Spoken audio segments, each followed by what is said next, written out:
સૌરાષ્ટ્ર યુનિવર્સિટીમાં યુથ કોંગ્રેસે વિરોધ નોંધાવ્યો। 17 વર્ષ પહેલા તત્કાલીન કુલપતિ જોશીપુરાએ ખાતમુહૂર્ત કર્યા છતાં આજ દિન સુધી કોન્વોકેશન હોલ ન બનતા યુથ કોંગ્રેસના કાર્યકરો રોષે ભરાયા અને વિદ્યાર્થીઓ સાથે રાખી પ્રતિકાત્મક વિરોધ નોંધાવ્યો। સાથે જે સ્થળે ખાતમુહૂર્ત કરાયું હતું તે સ્થળને તત્કાલીન કુલપતિ જોશીપુરાનો ઉતારો નામકરણ કરીને વિરોધ દર્શાવ્યો। યુનિવર્સિટીમાં ભ્રષ્ટ વહીવટને કારણે કોન્વોકેશન હોલ જ ન બન્યો હોવાનો યુથ કોંગ્રેસે આરોપ લગાવ્યો છે।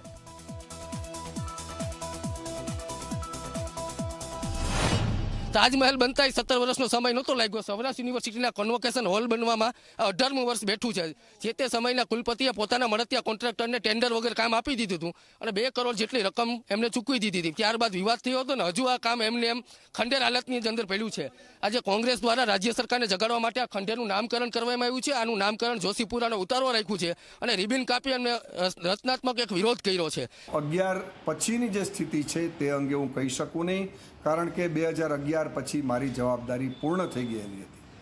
2022ની સાલની અંદર મારી જાણકારી મુજબ રાજ્ય સરકારે વિધાયક દ્રષ્ટિકોણ દાખવી અને અધૂરું થોડું બાંધકામ જે છે એ પૂર્ણ કરી અને તેનો ઉપયોગ શરૂ કરવા માટે સૂચન કરેલું છે।